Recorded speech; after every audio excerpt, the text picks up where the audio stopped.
সুপ্রিয় মালয়েশিয়ান প্রবাসী ভাই বন্ধুরা, আসসালামু আলাইকুম। আপনারা দেখছেন বাংলাদেশ টু মালয়েশিয়া পেজ, সাথে আছি আমি নাদিম। আজকে আপনাদের সাথে কথা বলবো KWSP নিয়ে। KWSP কম্পুলান ওয়াং সিম্পানান পেকেরিয়া, এটা মালয়েশিয়ান ভাষা, আর ইংলিশে EPF, এমপ্লয়ি প্রভিডেন্ট ফান্ড।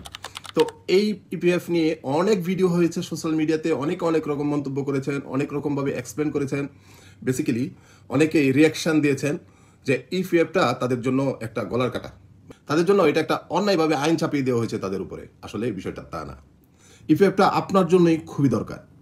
চাকরি শেষে যেমন একটা পেনশন আছে, তেমনি আপনি প্রবাস জীবন শেষে আপনার একটা পেনশন, এটা হচ্ছে যে ইপিএফ, এমপ্লয়ি প্রভিডেন্ট ফান্ড।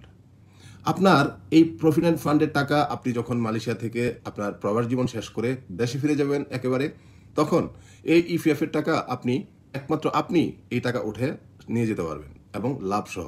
আপনারা জানেন কিনা জানি না, এই টাকা মালয়েশিয়ার সরকার আপনার ইপিএফ এর টাকা দিয়ে কিন্তু বসায় রাখবে না। এই টাকাটাও মালয়েশিয়া সরকার অবশ্যই ইউজ করবে, এবং সেখান থেকে যে প্রফিট আসবে সেখান থেকে একটা অংশ লভ্যাংশ হিসাবে আপনার ইপিএফ এর সাথে যোগ হবে। এবং এখানে অনেকে যে রিয়াকশনটা করছেন যে আমাদের এজেন্ট তো আমাদের কাছে একসাথে সব টাকা চায়, এক বছরের পুরো টাকা। ভাই, এটা চাওয়াটা খুবই স্বাভাবিক। এজেন্ট তো প্রতি মাসে আপনার সাথে আইসা ঝামেলা করবে না।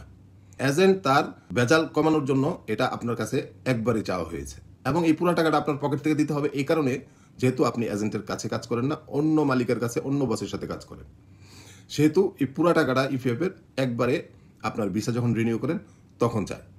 সেই অর্থে আপনার এটা তারাও অন্যায় আবদার করে না। কিন্তু আপনারা তো সবাই বাংলাদেশ থেকে মাজিকানের নামে আসেন নাই, মাজিকানের ভিসায় আসেন নাই। যারা আসছেন তারা মাজিকান থেকে ইপিএফ এর একটা অংশ পাচ্ছেন এবং নিজের কাছ থেকে একটা অংশ যাচ্ছে।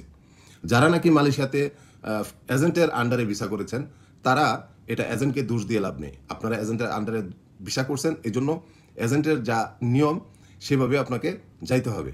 এটা নিয়ে আপনি প্রতিবাদ করলে আপনিও প্রবলেমের সম্মুখীন হবেন, কারণ আপনি আপনার মাজিকানের সাথে কাজ করছেন না। এটা আপনার সালা গুনা পারমিট, মানে আপনি আপনার যে পারমিট এটাকে ভুলভাবে ব্যবহার করছেন বা অবৈধভাবে ব্যবহার করছেন। তো আশা করি এই জিনিস নিয়ে আপনার ভিতরে আর কনফিউশন নেই।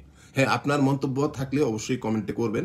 আর যারা নাকি এজেন্টের আন্ডারে পারমিট, কিন্তু আপনারা এমন মাজিকানের সাথে কাজ করছেন যে আপনাকে এই জিনিসটা সাপোর্ট দিচ্ছে, যে ইপিএফ এর এই অংশটা আপনাকে দিচ্ছে, সেহেতু আপনার এজেন্টকে আপনি বুঝিয়ে বললে এজেন্ট আপনার কাছে এটা দাবি করবে না। বললে হবে যে আমার মাজিকান, আমি যার সাথে কাজ করতেছি, সে আমার ইপিএফ এর টাকা দিবে এবং প্রতি মাসে নিয়মিত দিবে।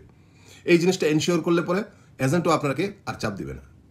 আর মূলত এই ইপিএফটা সবার জন্য ভালো, এমপ্লয়ি এমপ্লয়ার সবার জন্য ভালো, এবং মালয়েশিয়া সরকারের জন্য ভালো। মালয়েশিয়া সরকার এই এত লক্ষ লক্ষ শ্রমিকের ইপিএফ এর টাকা যে জমা হবে, সেই টাকা তারা বিজনেস